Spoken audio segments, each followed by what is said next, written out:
بسم اللہ الرحمن الرحیم۔ رضوان اللہ صاحب المورد میں آپ کو ایک بار پھر خوش آمدید کہتا ہوں۔ یہ سلسلہ لا ریب کا اس بارے میں ہے کہ ہم اس بات کو متعین کریں کہ اللہ تعالیٰ کی جو کتاب ہے وہ خدا ہی کی طرف سے نازل کی گئی، اور اس کے بارے میں یہ کہنا کہ یہ شاید رسول اللہ صلی اللہ علیہ وسلم نے خود تصنیف کر دی ہے یا اس کا کوئی اور ماخذ ہے یا کوئی اور منبع ہے یا کوئی اور مصدر ہے، ایسی بات نہیں ہے۔ تو ہم کیسے کسی کو بتائیں گے کہ یہ خدا ہی کی کتاب ہے؟ اس میں ایک زاویہ یہ بھی ہے کہ ہم دیکھتے ہیں کہ جس خدا کو ہم قرآن میں بات کرتے ہوئے دیکھتے ہیں، کلام کرتے ہوئے دیکھتے ہیں، وہ کچھ انسانی سطح کے جذبات ہم اس میں پاتے ہیں۔ خدا غصہ کرتا ہے، خدا غضبناک ہو جاتا ہے، خدا خوش ہوتا ہے، رضا مندی ظاہر کرتا ہے، اور اسی طرح سے بعض اوقات حکم دیتا ہے تو ایسی جیسے انسانوں کو کوئی بڑا چھوٹے کو حکم دیتا ہے۔ تو یہ کہیں اس اعتراض کی جانب انسان کو لیڈ کر جاتا ہے کہ کہیں رسول اللہ ہی کی طرف سے اصل میں خدا اگر خود ہوتا تو وہ اس طرح تو نہ بات کی جاتی۔ تو اس کے پس منظر میں آپ کیسے دیکھتے ہیں کہ قرآن میں یہ جو کچھ بھی یعنی وہ احساسات ہیں جو خدا کی شخصیت سے صادر ہو رہے ہیں یا اس کی جو کلام سے ہمیں واضح ہو رہے ہیں، وہ ہمیں کیسے ثابت کریں گے ہم کسی کو کہ یہ اللہ تعالیٰ ہی کی طرف سے ہے اور خدا کی ذات اور اس کی صفات کا یہ مسئلہ نہیں ہے، اور نہ نبی کریم صلی اللہ علیہ وسلم جب اس کو نریٹ کر رہے ہیں تو اس سے یہ اعتراض پیدا ہوتا ہے۔ تو ہم اس کو کیسے کسی کو سمجھائیں گے، بلکہ پہلے خود سمجھیں گے؟ دیکھیے، ہم جس کو خدا کہتے ہیں نا، وہ اس کائنات کا خالق ہے۔ تو اس خدا کے بارے میں ہمارا نقطہ نظر یہ نہیں ہے کہ وہ کوئی اندھی بحری قوت ہے یا محض قوت طاقت ہے کہ جس نے اس دنیا کو تخلیق کر دیا، بلکہ اس سے آگے بڑھ کر جس ذات اور ہستی کو ہم اپنا خدا، اپنا پروردگار مانتے ہیں، اس کے بارے میں ہم یہ بھی مانتے ہیں کہ وہ محض قوت نہیں بلکہ ایک پوری ایک ذات ہے، اور ذات بھی کون سی ہے؟ صفات رکھنے والی، اس کے افعال بھی ہیں۔ گویا اس لحاظ سے وہ ایک شخصی خدا ہے، یعنی پرسنل گاڈ کو ہم ماننے والے ہیں۔ چنانچہ جو شخصیت رکھتا ہو، وہ انسان ہو یا خدا ہو، اس کے اندر جذبات کا اصلاً پیدا ہو جانا یہ کوئی قباحت پیدا نہیں کرتا، نہ سوال پیدا کرتا ہے، یہ ممکن ہے، لیکن اس کی تھوڑی سی تفصیل ہمیں کر لینی چاہیے۔ آپ ایک تھوڑی سی وضاحت اس کی بھی کر دیجئے۔ آپ نے دو لفظ استعمال کیا، انگریزی میں پرسنل گاڈ اور اردو میں شخصی خدا، یعنی وہ میں جیسے اپنی سمجھ کو آپ کے سامنے رکھ رہا ہوں، آپ بتائیے ٹھیک ہے کہ دراصل وہ ایک ہستی ہے، ایک شخصیت رکھتی ہے، اور وہ ایک زندہ خدا ہے، وہ ایک قائم خدا ہے جو قائم رکھتا بھی ہے اور قائم ہے بھی۔ وہ کوئی ایک ٹھونٹ قوت صرف نہیں ہے جیسے کائنات صادر ہو گئی ہے، یعنی وہ ایک بھرپور، یعنی بعض لوگوں کا یہ کہنا ہے نا جی کہ جو لوگ علت اور معلول کا تصور جو کو آگے لے کے جاتے ہیں، وہ آپ سے یہ کہیں گے کہ کائنات بغیر علت تخلیق نہیں ہو سکتی نا، تو چنانچہ کوئی ایک علت العلل بھی ہے جس نے اس دنیا کی تخلیق کر دی۔ اب سوال ہوتا ہے وہ کون ہے؟ وہ آپ کو بعض لوگ کہیں گے کہ وہ محض قوت کا مطلب بے حس، بے شعور اور اندھی بحری قوت، گویا ایک طاقت کا منبع اور مصدر ہے کہ جس سے یہ کائنات پھوٹ پڑی۔ ہم مذہبی لوگ جو دین کو ماننے والے ہیں، میں آپ سے عرض کر رہا ہوں کہ ہم اس کائنات کا خالق تو مانتے ہیں، اور اس لحاظ سے اصل علت بھی وہی قرار پاتا ہے، لیکن ہم اس کو محض قوت نہیں مانتے، اس کو پوری ایک شخصیت مانتے ہیں۔ تو جب ہم شخصیت کا لفظ کسی کے بارے میں استعمال کریں تو یہ مضمر ہوتی ہے اس کے اندر یہ چیز کہ وہ احساس بھی رکھتا ہوگا، جذبات بھی رکھتا ہوگا، اس کے مختلف افعال بھی اسے صادر ہوں گے اور اس کی صفات بھی ہوں گی، یہ ساری چیزیں۔ تو اس کو ہم تعبیر کر لیتے ہیں پرسنل گاڈ سے، شخصی خدا سے۔ اور اب دیکھیے، خاص طور پہ اگر میں بات کروں ابراہیمی مذاہب کی، تو وہاں اسی خدا کا تصور پایا جاتا ہے جو پوری ایک شخصیت رکھتا ہے۔ تو میں کہنا یہ چاہ رہا ہوں کہ جذبات جو ہے نا، قابل اعتراض اصلاً تب بنتے ہیں کہ جب ہم کسی قوت کو خدا مانتے ہوں۔ پھر کوئی سوال کرنے والا ہم سے سوال کر سکتا ہے کہ جذبات کہاں سے آ گئے؟ ہم تو سرے سے اس کو خدا نہیں مانتے۔ ہمارا خدا چونکہ پوری شخصیت رکھتا ہے، اس لیے سوال الٹ یہ ہونا چاہیے کہ اس میں جذبات کیوں نہیں پائے جاتے؟ جذبات تو ہونے چاہیے، لیکن اس میں فرق ہے۔ ایک فرق یہ ہے کہ ہم انسان اور ہماری سطح اور ہمارے جذبات کیا بیان ہی یہی خدا میں پائے جاتے ہیں؟ یہ اصل میں تفصیل نوعیت کا فرق ہے یا نہیں ہے چاہیے. میں مثال کے طور پہ آپ سے عرض کروں، ہم انسان ہیں، ہم ظاہر ہے ہمارے خارج میں کوئی چیز واقع ہوتی ہے، اس کے اثر سے ہمارے اندر کچھ احساسات، کچھ کیفیات پیدا ہوتی ہیں، یہی اصل میں ہمارے جذبات ہوتے ہیں. مثال کے طور پر میں نے باہر کوئی ایسا منظر دیکھا کہ میرے اندر ایک سرشاری کی کیفیت آ رہی ہوگی، ایک فرحت و انبساط کا تصور، یا کہہ لیں میں خوش ہو گیا. لیکن اگر اس کے بالکل الٹ میں نے کوئی چیز دیکھی، وہ ہو سکتا ہے مجھے غمزدہ کر دے، رنجیدہ خاطر کر دے. تو یہ اصل جذبات ہیں. جب ہم قرآن مجید کا مطالعہ کرتے ہیں اور اللہ کی ذات اور اس کی صفات اور اس کے جذبات جو نقل ہوئے ہیں اس پہ غور کرتے ہیں، تو ہمیں حیران کن طریقے سے یہ چیز سامنے آتی ہے کہ ہمارے ہاں جو منفی نوعیت کے جذبات ہوتے ہیں وہ وہاں نہیں پائے جاتے. مثال کے طور پر میں فرض کیجئے بعض اوقات مجھ پہ مایوسی طاری ہو جاتی ہے. مایوسی کیا چیز ہے؟ یہ ایک نقص ہے، کمزوری ہے، یہ عیب ہے. انسان میں تو ہے. مایوسی کہاں سے پیدا ہوئی؟ کہ میں کچھ کرنا چاہ رہا ہوں اور میں بے بس ہو گیا، ہو نہیں رہا، حتیٰ کہ مجھے اس کے پورا ہونے کی کوئی توقع بھی نہیں رہ گئی. یہ مایوسی کا جذبہ یہ انسانوں میں تو ہم روز ہی دیکھتے ہیں پیدا ہوتا ہے. لیکن چونکہ یہ نقص عیب ہے، یہ خدا کے حوالے سے نہ کبھی بیان ہوگا، نہ اس میں پایا جاتا ہے، نہ قرآن میں کہیں آپ کو ذکر ملے گا. ایسے میں بعض اوقات کوئی کام کرتا ہوں، اس کے بعد مجھے پچھتاوا ہو جاتا ہے، حسرت ہو جاتی ہے، احساس ہوتا ہے. پچھتاوا اس چیز کا، اب دیکھیے نا پچھتاوا ہے کیا؟ یہ میں نے کیوں کیا؟ اگر میں ایسا نہ کرتا تو زیادہ بہتر ہوتا ہے. یہ میرے علم کو چیلنج کر رہی ہے نا یہ چیز.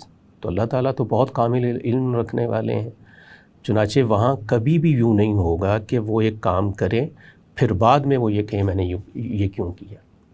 تو اس طرح کے جو منفی جذبات ہیں، میں آپ سے عرض کر رہا ہوں کہ قرآن میں جو شخصیت کی کمزوری ظاہر کرتے ہیں، یہ خدا کے حوالے سے قرآن میں کہیں آپ کو نہیں ملتے.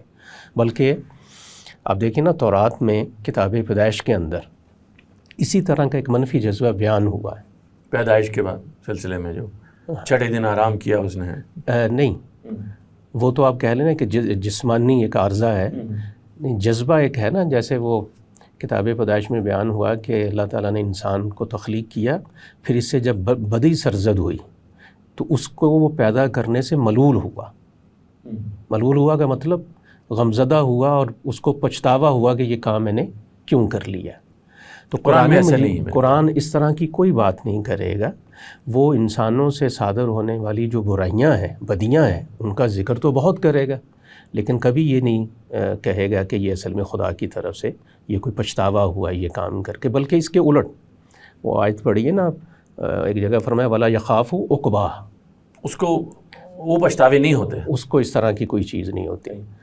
تو غرض یہ کہ جذبات کا ہونا شخصیت کے حوالے سے یہ تو انڈرسٹوڈ بات ہے. جذبات تو ہوں گے اگر وہ کوئی شخصیت رکھتی ہے وہ ذات. کسی بھی طرح کا وہ منفی جذبہ جو ہم انسانوں میں روز ہی پیدا ہوتا ہے، ہم اس کا مشاہدہ کرتے ہیں. میں آپ سے عرض کر رہا ہوں قرآن مجید میں اس طرح کا اللہ کے حوالے سے کوئی جذبہ بیان نہیں ہوا، ہو بھی نہیں سکتا، اس لیے کہ وہ کامل ذات ہے، اس میں نقص، عیب، کمزوری واقع نہیں ہو سکتے. مثبت جذبات ضرور ہوتے ہیں، قرآن میں جا بجا آپ کو نظر آتے ہیں، لیکن اس میں بھی میں آپ سے عرض کروں ایک بنیادی بات ہمارے سامنے رہنی چاہیے. وہ یہ ہے کہ اللہ تعالیٰ قرآن میں بعض اوقات انہی جذبات میں سے کسی جذبے کا ذکر کر رہا ہوتا ہے، مثبت جذبے کا، لیکن وہاں وہ مراد ہے یا نہیں ہے یہ الگ بحث ہے. ہم ہر محل اور ہر موقع پہ جا کے دیکھتے ہیں کہ کیا وہاں جذبہ ہی مراد ہے یا کچھ اور مراد ہے. مثال کے طور پر اللہ تعالیٰ اگر کسی جگہ آپ سے یہ کہیں، وہ آتی ہے نا آیت واقصتو ان اللہ یحب المقسطین، بھئی عدل انصاف سے کام لو، اس لیے کہ اللہ تعالیٰ یحب محبت کرتا ہے عدل کرنے والوں سے. اب یہاں یہ مراد نہیں ہے کہ جو لوگ عدل کرتے ہیں اللہ تعالیٰ ان کے ساتھ محبت کرنا شروع کر دیتا ہے. نہیں، یہ اصل میں ان عدل و انصاف کرنے والے لوگوں کے بارے میں خدا کی طرف سے جو ایک آیا ہے نا اپریسیشن ہے، اور ایک طرح کا فیصلہ کہہ لیجیے کہ اللہ نے کہا ہے کہ مجھے عدل والے لوگ پسند آتے ہیں. چنانچہ میرے لیے ترغیب ہے اس خدا کے اس فیصلے کے اندر، میرے لیے ایک کشش پائی جاتی ہے کہ میں بھی یہ رویہ اختیار کروں. تو یہاں لفظ محبت ہی استعمال ہوا ہے جو کہ جذبے کے لیے آتا ہے، لیکن یہ ضروری نہیں ہے کہ قرآن میں جہاں جہاں اللہ کے حوالے سے لفظ حب آئے وہاں مراد محبت ہی ہو. لیکن بعض جگہیں ایسی ہیں جو بالکل کھول کر بیان کر دیتی ہے کہ وہاں یہ خالص محبت والا جذبہ ہی مراد. مثال کے طور پہ دیکھیے نا وَإِن كُنتُمْ تُحِبُّونَ اللَّهَ یحببکم اللہ. اب دیکھیں نا، اگر اے نبی ان سے کہیے اگر تم اللہ سے محبت کرتے ہو، اب یہاں محبت اپنے حقیقی معنی میں جذبے ہی کے لیے استعمال ہوا ہے، تو کیا کرو، فاتبعونی یحببکم اللہ، تو میری پیروی کرو، چنانچہ اللہ بھی پھر کیا ہوگا نتیجے کے طور پہ تمہیں بھی عزیز رکھے گا، محبت کرے گا. ایسے ہی یحبہم و یحبونہ، تو اس طرح کی آیتیں آپ کو ملیں گی جہاں یہ مثبت جذبات بیان ہوں گے اور اپنے حقیقی معنی میں بیان ہوں گے. لیکن یہاں ایک اور انسان کی کمزوری بھی ہمارے سامنے رہنی چاہیے جس سے اللہ کی ذات ہر لحاظ سے مبرہ ہے. وہ یہ ہے کہ ہم جو جذبات رکھتے ہیں نا، یہ جذبات بعض اوقات جذباتیت میں بھی تبدیل ہو جاتے ہیں. یہ جذباتیت کیا چیز ہوتی ہے کہ ہم جب ان جذبات کے نیچے دب جائیں، مغلوب ہو جائیں ہم، اور ہمارے رویے میں تبدیلی کچھ آ جائے. مثال کے طور پہ غصہ ایک میرا جذبہ ہے، جی غصہ ایک میرا جذبہ ہے، یہ اتنا میرے اوپر حاوی ہو جائے، مسلط ہو جائے کہ میری عقل، سمجھ اور میرا شعور اس کے نیچے دب جائے، معوف ہو جائے. اور اسی طرح محبت اتنی بڑھ جائے اس کی لے، وہاں توازن بگڑ جائے اور میں عدل و حکمت سے دور ہو جاؤں. اب دیکھیے نا، ہم انسانوں میں یہ دیکھتے ہیں نا، روز کوئی آدمی غصے میں ہوتا ہے، تو جب غصے میں ہو، غضب کی حالت میں ہو، تو بعض اوقات اول فول بکنا شروع ہو جاتا ہے، ایسے لگتا ہے کہ عقل کو اس نے چھٹی دے دی. ایسے ہی محبت کی مثال میں آپ دیکھیے، فرض کیجئے کوئی ماں ہے اور کسی سنگین جرم میں بیٹے کو سزا دینے کا کوئی موقع پیدا ہو گیا، اب اس کی محبت آڑے آ جاتی، اتنی غالب ہوتا ہے یہ جذبہ اس کے اوپر، وہاں حق اور باطل ختم ہو جاتا ہے. ہاں، وہاں عدل، انصاف، یہ سب رخصت میں چلے جاتے ہیں. تو خدا کے ہاں کیا کبھی یہ ہوتا ہے کہ وہ جو جذبات ہیں مثبت قسم کے، وہ اللہ کے عدل پر، اس کی حکمت پر، اس کی قسط پر غالب ہو جائیں؟ کبھی نہیں ہوتا. یعنی قرآن مجید کے آپ وہ مقامات سارے پڑھیے نا جس میں اللہ تعالیٰ نے ان کفار کے بارے میں کہ آپ سمجھ لیجئے کہ ان کے اوپر اتمام حجت ہو گیا ہے، بالکل آخری مرحلہ ہے اور خدا کے عذاب کا وقت آن پڑا ہے. اس موقع پہ بھی خدا جب ان کے بارے میں آپ کو وہ غضبناکی تو نظر آتی ہیں، وہ تیور پڑھیے کلام کے، وہ بھی بالکل بول کے بتا رہے ہوتے ہیں، لیکن کبھی کیا عدل کے خلاف کوئی بات نہیں ہوتی. تو مطلب یہ کہ یہ جو جذبات ہیں شخصیت کے اندر، ہم انسانوں کے اندر پائے جاتے ہیں، یہ میں آپ سے عرض کرنا چاہ رہا ہوں، ہمارے ہاں تو یہ دبا لیتے ہیں ہماری جو اصل خو ہوتی ہے، یا آپ کہہ لیجیے اچھی چیزیں ہوتی ہیں. خدا کے حوالے سے یہ بھی نہیں سوچا جا سکتا، یہ ممکن ہی نہیں. خلاصہ سب کا کیا ہوا کہ خدا جذبات رکھتا ہے، منفی کوئی جذبہ اس میں نہیں پایا جاتا. یہ قرآن مجید کی روشنی میں ہم ساری بات کر رہے ہیں. اور دوسری بات کیا ہم نے سمجھی کہ خدا کبھی جذبات سے مغلوب بھی نہیں ہوتا. ہاں، اب اس کے بعد اگر میں آپ سے یہ کہوں کہ خدا جذبات رکھتا ہے، وہ خوش ہوتا ہے، وہ محبت کرتا ہے، وہ کسی پہ غضبناک ہو جاتا ہے، تو آپ غور کیجئے کہ سوال کرنے والا یہ جو سوال کر رہا ہے کہ یہ جذبات خدا میں نہیں ہونے چاہیے، ہم پوچھنے کا حق رکھتے ہیں کیا عقلی بنیاد ہے اس سوال کی، کیوں نہیں ہونے چاہیے؟ سوال تو یہ ہے کہ کیوں نہیں ہونے چاہیے، جذبات تو ہونے چاہیے. اور یعنی اصل میں اعتراض بنیادی طور سے غلط ہے، بلکہ الٹ انہی پہ ہے ہو جاتا ہے. ہاں، یعنی وہ لوگ ہمیں یہ بتائیں ہیں نا، کوئی عقلی بنیادی بتائیں گے. غالباً آپ نے جو پہلے بات فرمائی تھی نا کہ وہ اگر قوت مانتے ہیں، پیدا کرنے والی قوت ہے کوئی، علت العلل جس کو کہہ لیجیے آپ، جو جس سے ابتدا ہو گئی، اور وہ کوئی سوچ نہیں رکھتی، کوئی ذہن نہیں ہے، کوئی اس کے اندر شخصیت نہیں ہے، پھر تو اعتراض بنتا ہے، ورنہ اعتراض نہیں بنتا اگر وہ کوئی ایک شخصیت ہے. اور اس لیے بھی نہیں بنتا، اور دوسری میں نے آپ سے عرض کی کہ اگر بن سکتا تھا، وہ بن سکتا تھا ان منفی جذبات سے، اگر وہ توازن بگڑ جاتا، اعتدال نہ رہتا، تو وہ تو سرے سے میں آپ سے عرض کر رہا ہوں قرآن میں کوئی ایسی ایک مثال بھی آپ کو نہیں ملے گی. تو اس کے بعد جب ہم یہ کہیں کہ خدا جذبات رکھتا ہے، تو میں آپ سے عرض کروں اس پہ معترض ہونے کی بجائے اگر دینی پرسپیکٹیو سے میں بات کروں، کیونکہ میں خدا کو مانتا ہوں تو میں بتاؤں گا، تو خدا میں جذبات ہونے چاہیے. اس لیے ہونے چاہیے کہ میرا اور میرے خدا کا معاملہ یہ نہیں ہے کہ اس نے مجھے پیدا کر دیا اور یہاں گرا دیا ہے اور کچھ روزی روٹی کا میرا بندوبست کر دیا اور میں یہ زندگی گزار کے یہاں سے چلا جاؤں گا، بلکہ مجھے یہاں رہتے ہوئے مستقل اس سے متعلق رہنا ہے. تو جب میں اس سے متعلق ہونے کی بات کرتا ہوں، دین کی اصل دعوت بھی یہی ہے. وہ بنا جذبات کے میں اس سے کبھی بھی دلی وابستگی یا ایک تعلق قائم نہیں کر پاتا. ظاہر نہ دعا ہوگی، نہ عبادت ہوگی، نہ کوئی توقع ہوگی، دیکھیں نا، نہ کوئی ڈر ہوگا. ایک پتھر ہے، بے حس ہے، بے شعور ہے، اس میں کوئی جذبات نہیں پائے جاتے. تو یہ تو ہو سکتا ہے کہ وہ پتھر میرے پاس پڑا رہے بہت سال، اس سے ایک طرح کا انس پیدا ہو جائے، جیسے میز کرسی سے بھی ہو جاتا ہے. لیکن کیا دلی تعلق بھی پیدا ہو جاتا ہے اس سے؟ اور کچھ توقعات وابستہ ہو جاتی ہیں، کچھ بھی نہیں ہوگا، کوئی ڈر پیدا ہو جاتا ہے. تو دین کے اندر چونکہ خدا کے ساتھ تعلق کا ہونا اصل ہے، یہ ہو نہیں سکتا اگر خدا میں یہ جذبات کا اظہار نہ پایا جاتا. دیکھیں نا، میرے سامنے جب یہ جملہ آتا ہے کہ اللہ تعالیٰ محبت کرتے ہیں ایمان والوں سے، تو یہ سنتے ہی میرے اندر بھی محبت انگڑائی لیتی ہے نا. یعنی میرا بھی جی چاہتا ہے کہ میں اپنے اندر وصف ایمانی پیدا کروں کہ خدا کی محبت میری طرف متوجہ ہو.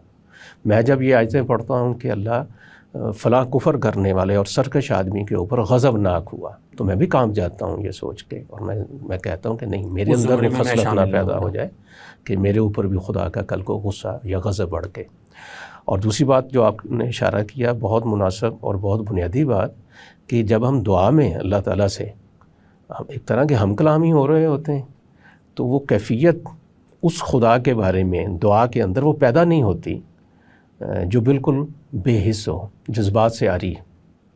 بلکہ آپ دیکھیں نا، آپ کسی مصیبت میں گرفتار ہیں، اس مصیبت میں آپ پورے جذبات، دعا دیکھیے ہے کیا چیز، دعا دو چیزوں کا مجموعہ ہوتا ہے، ضرورت اور جذبات. ان میں سے ایک چیز بھی آپ نکال دیں، آپ کی دعا کامل نہیں، ناقص ہو جاتی. اور اپنا عجز، تو آپ کو وہ تو مانگا آپ نے، تو عجز تو ظاہر ہو گیا نا، آپ کا مانگنا ہی آپ کو عاجز قرار دے رہا ہے. ہاں، ضرورت آپ کو کوئی لاحق ہوئی کسی بھی حوالے سے، آپ کی احتیاج ہے. ہاں، تو اب آپ کیا کر رہے ہیں، آپ پورے جذبات سے خدا سے بات کرتے ہیں، التجا کرتے ہیں، آوزاریاں کرتے ہیں. اب آپ کو کوئی آدمی یہ کہے کہ جس سے تم یہ ساری باتیں جذبات میں آگے کر رہے ہو، وہ تو بالکل جذبات سے خالی تہی دامن ہے، اس میں تو یہ چیزیں پائی ہی نہیں جاتی، شخصیت ہی نہیں ہے، ختم ہی ہو شخصیت. جو سنتا نہیں ہے، جو دیکھتا نہیں ہے. اگر یہ معلوم ہو کہ وہ پروردگار سنتا دیکھتا نہیں ہے، وہ سننا اور دیکھنا تو ہو گئے نا اوصاف، جی ان کی وہ مستقل صفات، لیکن جذبہ اصل میں اس سے آگے بڑی ہوئی ایک چیز ہے نا. جیسے میں سنتا بھی پھر مجھے رسپانس بھی ملے گی. ہاں، سنتا دیکھتا تو میں ہر وقت ہوں، لیکن وہ خارج میں کچھ ہو تو اس کے اثر سے میرے اندر جذبات پیدا ہوتے ہیں نا. تو ایسے ہی اللہ سمیع بھی ہے، اللہ بصیر بھی ہے، لیکن اس کے بعد بس یہی ہے نہیں. جب میں یہ کہتا ہوں کہ مجھے اللہ معاف کر دے، انک عفو تحب العفو فاعف عنی، تو یہ میں کیا کہہ رہا ہوں اصل میں، اس کے اندر انہی جذبات کو میں انگیخت کر رہا ہوں اپنی طرف سے، یا صحیح لفظ استعمال کرنا چاہیے، متوجہ کر رہا ہوں. اسی امید پہ کر رہا ہوں متوجہ کہ وہاں پہ ہیں یہ جذبات، وگرنہ تو یہ ساری عبث بیکار کی مشق ہے دعا. تو دین کے دائرے میں آ کر، اس میں کھڑے ہو کر جب ہم بات کرتے ہیں اللہ کی، اپنے خدا کی، جس کو ہم بحیثیت شخصیت مانتے ہیں، تو پھر جذبات کا ہونا یہ اعتراض کی چیز نہیں ہے، بلکہ جذبات سے عاری ہونا اصل میں سوال پیدا کرتا ہے. رضوان صاحب، یہ تو آپ نے بڑی خوبی سے بیان فرما دیا کہ دین اصل میں خدا اور بندے کے درمیان تعلق کا نام ہے، اور وہ خدا ایک زندہ اور ایک حی و قیوم خدا ہے. وہ انسانوں کے ساتھ انٹریکٹ کرتا ہے، اور انسان اس سے توقع رکھتے ہیں، اور اس کی عظمت کا احساس ہی سارے دین کا، اور آپ کہہ سکتے ہیں کہ نچوڑ ہے. لیکن یہ بات کہ یہ پہلو ذرا زیادہ گفتگو کا متقاضی ہے کہ خدا کے ساتھ انسان کے تعلق کو ہم علیحدہ سے پھر زیر بحث لائیں گے. اور یہاں اس وقت صرف اتنی سی بات تھی کہ اس اعتراض کو ہم نے ابھی ایڈریس کیا ہے، جہاں یہ کہا جا رہا ہے کہ یہ جو جذبات کا اظہار ہے خدا کی ذات کی طرف سے یا اس کی شخصیت کی طرف سے، یہ کچھ سمجھ میں نہیں آتا کہ کیوں ہے اللہ تعالیٰ کے کلام میں. یہ تو اس کو کچھ انسانی سطح پر لے آتا ہے. اسی میں مثال دیتا ہوں آپ کو اپنی بات کی وضاحت کے لیے، اور وہ یہ ہے کہ قسمیں بہت ہیں قرآن میں، مختلف پہلوؤں سے آئی ہیں قسمیں. اب ہر ایک کا احاطہ کرنا تو مشکل ہوگا. آپ قسموں کے بارے میں کہ خدا کو کیا ضرورت ہے اپنی بات پہنچانے کے لیے کہ وہ قسم کھاتا ہے، اور جا بجا صورتیں شروع ہو رہی ہیں، درمیان میں ذکر آتا ہے قسموں کا. ہم تو آج قسم استعمال کرتے ہیں اس وقت جب ہم اپنی کمزوری کا احساس رکھتے ہیں کہ بات کو پکا کرنے کے لیے ہم قسم کھا لیتے ہیں، دوسرا بات مان لے ہماری. خدا کو کیا ضرورت ہے قسم کا؟ یہاں بھی دیکھیے قسم کے معاملے کی تفصیل ہمیں کر لینی چاہیے تاکہ وہ فرق واضح ہو سکے جو خدا کی کھائی ہوئی قسموں میں اور ہماری کھائی ہوئی قسموں میں پایا جاتا ہے۔ ہم دیکھیے عام طور پہ ہم انسان قسم کھاتے ہیں، بعض لوگ آپ نے دیکھا ہوگا کہ وہ تو جس کو قرآن نے لغو کہا ہے نا، وہ فضول میں قسمیں کھانا شروع ہو جاتے ہیں، عادت ہو جاتی ہے تاللہ باللہ واللہ، اور بات پہ خاص طور پہ آپ کبھی بازاروں میں چلے جائیے کاروباری حضرات مبالغے کے لیے، ہاں اچھا ان کو قسم کھانے والوں کو بھی نہیں پتہ ہوتا کہ ہم قسم کھا رہے ہیں، ایک طرح سے ان کا طرز کلام ہو جاتا ہے، تقیہ کلام ہو جاتا ہے۔ تو اس کو خدا نے بھی تبصرہ کیا، لا یؤاخذکم اللہ باللغو فی ایمانکم۔ تو اس طرح کی جو لغویات قسم کی قسمیں، یہ ظاہر ہے خدا کے شان نہیں ہے کہ وہ کوئی لغو کام کرے، وہ بہت صاحب حکمت ہے، تو حکیم اپنا تعارف کرواتا ہے۔ تو اس طرح کی قسم تو کبھی بھی وہاں سے صادر نہیں ہوتی، نہ ہمیں قرآن میں نظر آتی۔ بعض اوقات یوں ہوتا ہے کہ مثال کے طور پہ میں اپنی بے حیثیتی جانتا ہوں، بے قدری، تو میں اپنی قدر جتلانے کے لیے قسم کھا کے اپنی بات میں وزن پیدا کرنے کی کوشش کرتا ہوں۔ تو اس کا بھی قرآن نے ذکر کیا نا، کہا لا تطع کل حلاف مہین، بات پہ قسم کھانے والے رذیل آدمی کی نبی تم پرواہ نہ کرو۔ تو یہ خدا کو تو نعوذ باللہ اس طرح کی کوئی حاجت نہیں ہے، وہ بہت قدر رکھنے والا، بہت مطلب حیثیت رکھنے والا، اور اس کو یہ ضرورت بھی نہیں ہے کہ وہ کسی کو اپنی حیثیت جتلائے۔ تو اس طرح کی جو قسم ہم انسان کھاتے ہیں یہ خدا کے حوالے سے قرآن میں کہیں بیان نہیں ہوتی۔ اچھا، بعض اوقات کیا ہوتا ہے کہ ہم لوگ اپنی بات کو موقت کرنے کے لیے اس میں کسی بڑی ہستی جو ہمارے ہاں عظمت رکھنے والی ہستی ہے اس کا نام لے کر قسم کھاتے ہیں۔ مثال کے طور پہ میں آپ سے کہوں بھی خدا کی قسم یہ آدمی بہت دیانتدار ہے، اب قسم میں کیوں کھا رہا ہوں؟ بات کی کے اندر تاکید پیدا کرنے کے لیے، اور کس کی کھا رہا ہوں؟ خدا کی۔ وہ خدا کہ جو میرے اور آپ کے مابین عظمتوں والا ہے۔ تو یہ جو قسم کا طریقہ ہے یہ اکثر ہم لوگ کھاتے ہیں، یہ والی قسم، لیکن آپ اس پہ بھی غور کیجئے، اللہ تعالیٰ اس طرح کی قسم کیوں کھائیں گے؟ یقین دلانے کے لیے نہیں، یقین اللہ سے بڑی کون سی ہستی ہے کہ اس کو وہ پیش کر کے کہیں کہ ہاں میں جو کہہ رہا ہوں اس کی قسم یہ ایسے ہی۔ تو اللہ اس طرح کی قسم ہم تو بہت کھاتے ہیں، اللہ کبھی نہیں کھائیں گے۔ تو یہ تین چیزیں تو بالکل واضح رہنی چاہیے کہ ہم انسانوں میں یہ روز مرہ ہے، ہم کھاتے ہیں ان تمام انواع کی قسمیں، لیکن اللہ تعالیٰ کبھی بھی اس طرح کی قسم نہیں کھاتے۔ اب اس سے آگے چلیے، ان کو ذرا ہم دہرا لیتے ہیں، وہ کون سی تین صورتیں ہیں جس میں؟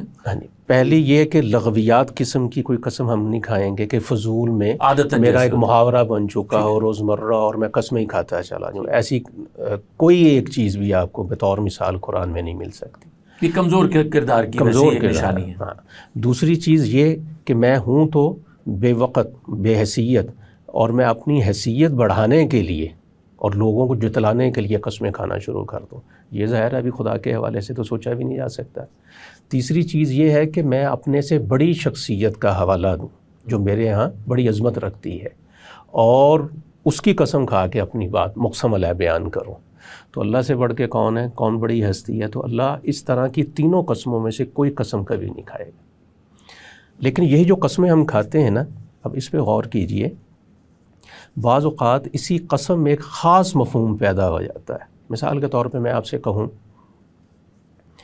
یہی مثال لے لیں، خدا کی قسم یہ آدمی دیانتدار ہے، اس میں آپ غور کیجئے، خدا کو میں گواہ ٹھہرا رہا ہوں، اس کی شہادت پیش کر رہا ہے۔ ہاں، تو یہاں سے قسم گواہی کے لیے، شہادت کے لیے، دلیل کے لیے بھی استعمال ہونا شروع ہو گیا، اور عربی زبان میں اس کی بہت مثالیں، بلکہ اردو میں بھی مثالیں۔ یعنی میں آپ سے یہ محاورہ ہی بولتے ہیں خدا گواہ ہے، بات ایسے ہے نہیں، خاص اس دلیل کے معنی میں میں آپ سے یہ کہوں کہ بھئی یہ آپ کی جو سوجی ہوئی آنکھیں بتا رہی ہیں، گواہی دے رہی ہیں کہ آپ رات بھر جاگتے رہیں، تو اب آپ کا آنکھوں کی جو سوجن ہے نا، اس کو میں نے بطور شہادت پیش کیا ہے آپ کی شب بیداری کے اوپر۔ تو بالکل یہی معاملہ میں آپ سے عرض کروں قرآن میں ہم کو نظر آتا ہے۔